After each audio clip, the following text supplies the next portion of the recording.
اعوذ باللہ من الشیطان الرجیم بسم اللہ الرحمن الرحیم۔ آج جو سورہ میں آپ کی خدمت میں لے کر حاضر ہوئی ہوں یہ 9ویں سورہ ہے، سورہ توبہ۔ اس کی 129 آیات ہیں اور 16 رکوع ہیں اور یہ 3 مختلف اوقات میں نازل ہوئی۔ اس سورہ کے آخر میں اور شروع میں یہی بتایا گیا ہے کہ کفار کے ساتھ کیسا سلوک کرنا ہے۔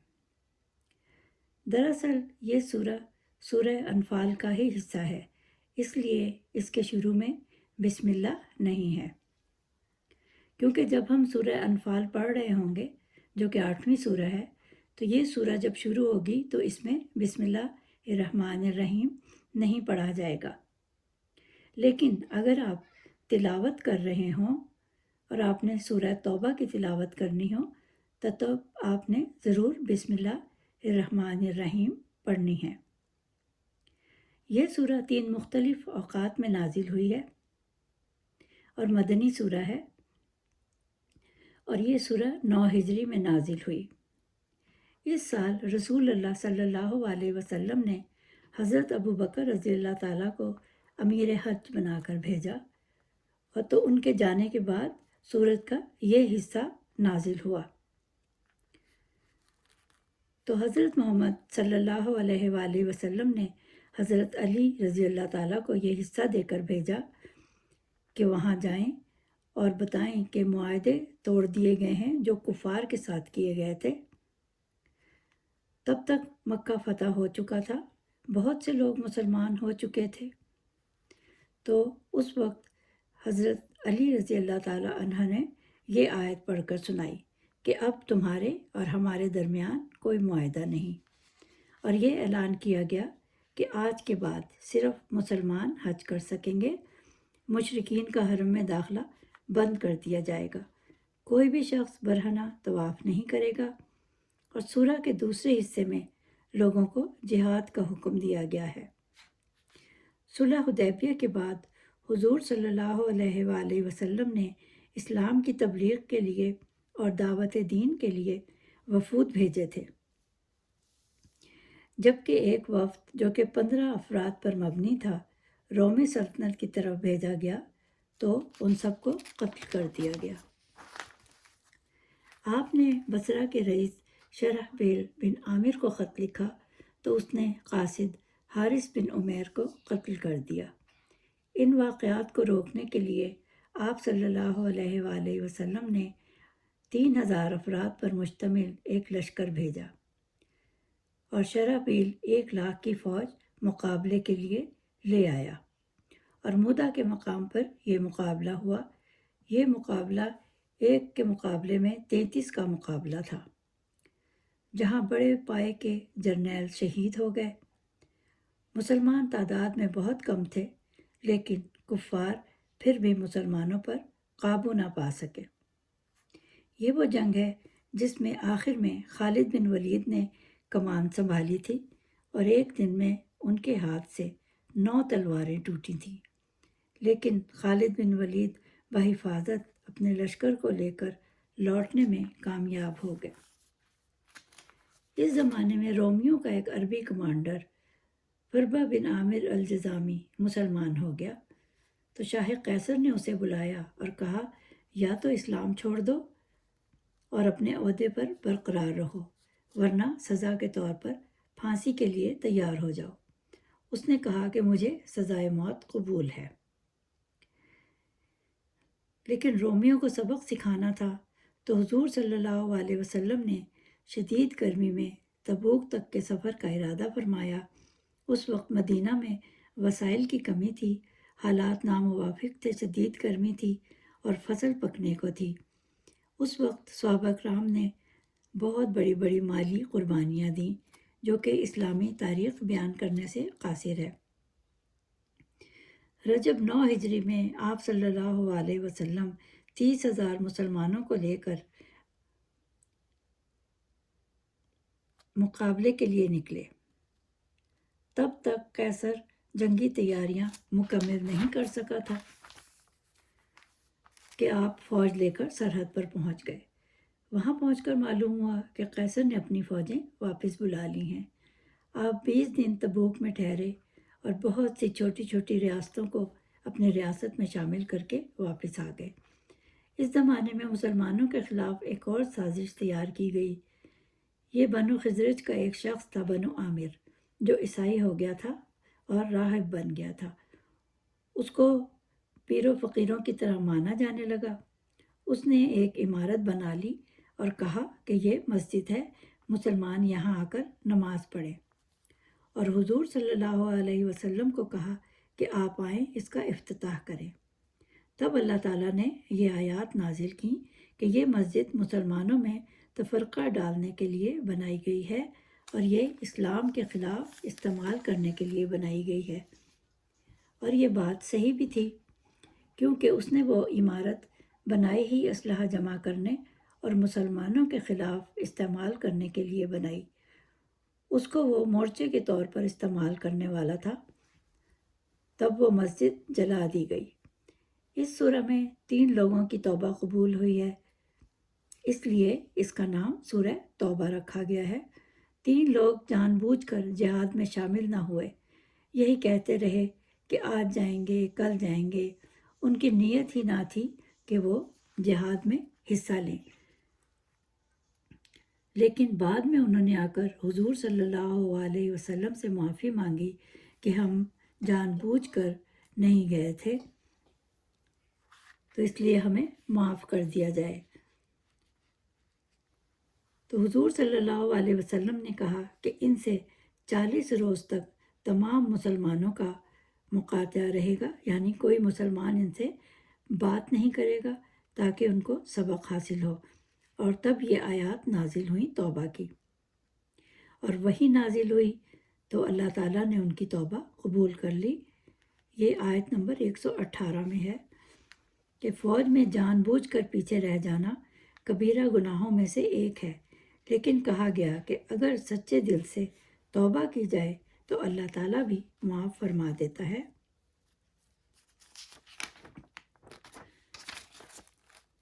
اس میں ایک حضرت حذیمہ بن ثابت انصاری کا بہت زیادہ ذکر ہے، کیونکہ وہ بہت خوش نصیب ہیں جن کو کہ 3 اعزاز ملے۔ پہلا اعزاز یہ تھا کہ ایک بار حضرت حذیمہ حضور صلی اللہ علیہ وسلم کی خدمت میں حاضر ہوئے اور کہا، میں نے خواب دیکھا ہے کہ میں نماز پڑھ رہا ہوں اور جب سجدہ کرتا ہوں تو آپ کی پیشانی مبارک پر کرتا ہوں۔ تو آپ صلی اللہ علیہ وسلم لیٹ گئے اور کہا، اپنا خواب پورا کر لو۔ تو انہوں نے آپ کی پیشانی پر سجدہ کر لیا۔ دوسرے حضرت حذیمہ وہ ہیں جنہوں نے بن دیکھے حضور صلی اللہ علیہ وسلم کے حق میں گواہی دی۔ واقعہ کچھ یوں ہے کہ حضور صلی اللہ علیہ وآلہ وسلم ایک سفر میں جا رہے تھے کہ ان کو ایک بدو کا گھوڑا بہت پسند آ گیا۔ تو آپ صلی اللہ علیہ وسلم نے بدو سے پوچھا کہ کیا تم یہ گھوڑا بیچتے ہو؟ اس نے کہا جی۔ تو آپ نے فرمایا کہ میں یہ خریدنا چاہتا ہوں، تو تم اسے میرے ہاتھ بھیج دو۔ بدو مان گیا، لیکن آپ نے اس سے کہا کہ میں کیونکہ تجارت کی غرض سے نہیں نکلا تھا، اس لیے ابھی پیسے اتنے نہیں ہیں، تو تم میرے ساتھ چلو، میں تمہیں دیتا ہوں جا کر۔ دونوں چل پڑے۔ راستے میں چلتے چلتے 2 لوگوں نے پوچھا اس بدو سے کہ گھوڑا بھیجتے ہو؟ اس نے کہا ہاں۔ تو جس نے حضور صلی اللہ علیہ وآلہ وسلم سے کچھ زیادہ رقم دینے کا کہا تو بدو مان گیا، اور اس شخص کو کہا کہ اب میں کیا کروں، کیونکہ میں تو حضور صلی اللہ علیہ وسلم کے ہاتھ بیچ چکا ہوں۔ تو اس آدمی نے کہا، کیا کوئی گواہ تھا وہاں؟ تو بدو بولا کہ نہیں۔ تو اس شخص نے کہا، تو پھر تم مکر جانا کہ میں نے ان کے ہاتھ بیچا ہی نہیں۔ حضور صلی اللہ علیہ وسلم جب رقم لے کر پہنچے تو بدو کہنے لگا، میں نے تو آپ کے ہاتھ بیچا ہی نہیں، کوئی گواہ تھا؟ تو آپ صلی اللہ علیہ وسلم نے کہا کہ نہیں۔ تو بدو کہنے لگا کہ آپ کی شریعت میں اس کے بارے میں کیا حکم ہے کہ فیصلہ کیسے ہوگا؟ تو آپ صلی اللہ علیہ وسلم نے کہا کہ 2 گواہ اگر گواہی دیں گے تو فیصلہ ہو جائے گا، اور اگر بیچنے والا قسم اٹھا لے گا کہ نہیں بیچا تو ٹھیک ہے۔ جب وہاں بہت زیادہ ہجوم بڑھ گیا تو وہاں پر حضرت حذیمہ آن پہنچے، تو آپ صلی اللہ علیہ وسلم نے حذیمہ کو سارا معاملہ بتایا۔ حذیمہ کہنے لگے، میں گواہی دیتا ہوں کہ آپ نے یہ گھوڑا خریدا ہے۔ تو بدو یہ دیکھ کر ڈر گیا کہ بہت سے لوگ کھڑے ہیں، تو اس نے سچ قبول کر لیا اور قسم بھی کھا لی۔ جب سب لوگ چلے گئے تو آپ صلی اللہ علیہ وسلم نے حذیمہ سے پوچھا، تم تو یہاں تھے بھی نہیں، تم نے کیسے گواہی دی؟ تو حذیمہ کہنے لگے، جب میں آپ کے رسول ہونے کی گواہی دے سکتا ہوں جو اللہ تعالیٰ نے آپ کو بنا کر بھیجا ہے، تو یہ تو صرف ایک گھوڑا تھا۔ تو آپ صلی اللہ علیہ وسلم نے حذیمہ کے ہاتھ کو پکڑ کر فرمایا، میری شریعت میں 2 گواہ ہیں، کوئی بھی معاملہ ہو، کچھ بھی ہو، 2 گواہ موجود ہوں، لیکن جہاں حذیمہ گواہی دے گا اس کی ایک گواہی کو 2 گواہیاں مانا جائے گا۔ تیسرا اعزاز یہ ہے کہ جب حضور صلی اللہ علیہ وسلم وفات پا گئے تو حضرت ابو بکر رضی اللہ تعالیٰ نے خلافت سنبھال لی، تو مسلمہ کذاب نے نبوت کا دعویٰ دائر کر دیا۔ اسی کے خلاف پھر جنگ یمامہ ہوئی تھی۔ تو اس وقت عمر بن خطاب رضی اللہ تعالیٰ عنہ حاضر ہوئے، تو حضرت ابو بکر نے فرمایا کہ آپ کوئی قرآن کا نسخہ تیار کرنا شروع کریں۔ تو ابو بکر رضی اللہ تعالیٰ عنہ نے فرمایا کہ میں کون ہوتا ہوں یہ کام کرنے والا، جبکہ حضور صلی اللہ علیہ وسلم نے یہ کام نہیں کیا۔ اب یہ دونوں زید بن حارث کے پاس گئے جو کہ کاتب وحی اور حافظ بھی ہیں، ان کو یہ سب بتایا۔ انہوں نے بھی یہی جواب دیا کہ ہم یہ کام کیسے کر سکتے ہیں جبکہ حضور صلی اللہ علیہ وسلم نے یہ کام نہیں شروع کیا تھا۔ بالآخر یہ معاملہ طے پا گیا۔ اب یہ ذمہ زید بن حارث کو دیا گیا کہ قرآن کی تدوین شروع کریں۔ اب کہا کہ جو بھی آیت مبارکہ لے کر آئے اس کی 2 گواہیاں ہوں گی، تو قرآن کی تدوین شروع ہو گئی۔ جب آیات آنی شروع ہوئیں تو سورہ توبہ جب آئی تو 127ویں آیت پر آ کر سورہ توبہ ختم ہو گئی، جبکہ سورہ توبہ کی 129 آیات ہیں۔ اب انہوں نے سوچا کہ کیا کریں۔ اب حضرت زید بن حارث نے گھر گھر جا کر معلوم کیا کہ کیا کسی کے پاس کوئی قرآنی آیات کا نسخہ ہے تو وہ دکھا دے۔ بالآخر حذیمہ کے گھر پہنچے تو انہوں نے کہا کہ ہاں میرے پاس ایک ہے جو میں لا کر دیتا ہوں، اور جو وہ آیت لا کر دکھائیں وہ سورہ توبہ کی آخری 2 آیات ہیں۔ تو زید بن حارث واپس آ گئے اور حضرت ابو بکر رضی اللہ تعالیٰ کو بتایا اور کہا کہ اب یہ 2 گواہیاں چاہیے ہیں ان دونوں آیات کو شامل کرنے کے لیے۔ تو اس وقت ابو بکر رضی اللہ تعالیٰ عنہ نے فرمایا، حضور صلی اللہ علیہ وسلم نے کہا تھا کہ حذیمہ کی ایک گواہی کافی ہے۔ تو یہ تھا حضرت حذیمہ کا تیسرا اعزاز۔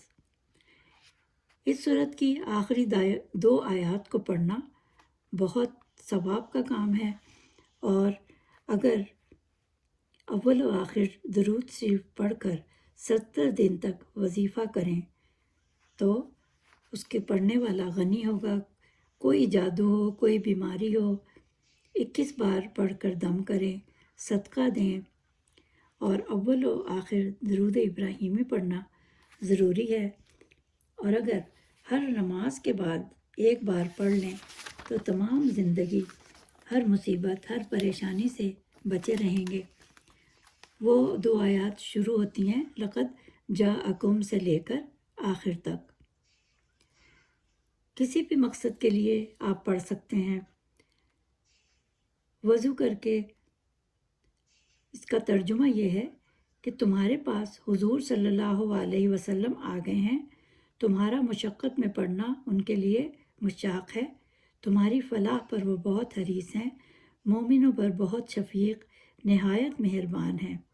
اور اگر لوگ منہ پھیرتے ہیں تو آپ کہہ دیں کہ مجھے اللہ ہی کافی ہے، اس کے علاوہ کوئی نہیں جو کہ عرش عظیم کا مالک ہے۔ ہر نماز کے بعد 7 بار پڑھیں، ہر حاجت پوری ہوگی، رزق کی بارش ہوگی، بیماریاں دور ہوں گی، نا اتفاقی ختم ہوگی، اور شب جمعہ کو پڑھنے کا بہت زیادہ ثواب ہے، اور جو اس کو صبح شام پڑھتا ہے وہ اللہ کی حفاظت میں رہتا ہے۔ ویسے تو قرآن کی ہر سورت، ہر آیت ہی اللہ تعالیٰ نے کسی نہ کسی مقصد کے لیے بھیجی ہے، لیکن سورۃ توبہ کے بارے میں یہ خاص باتیں تھیں جو میں نے آپ کو بتائی ہیں۔ امید ہے کہ آپ کو یہ میری پسند آئی ہوگی تفسیر۔ اللہ نگہبان 10ویں سورت کے ساتھ پھر حاضر ہوں گی، تب تک کے لیے خدا حافظ، جزاک اللہ، مع السلام۔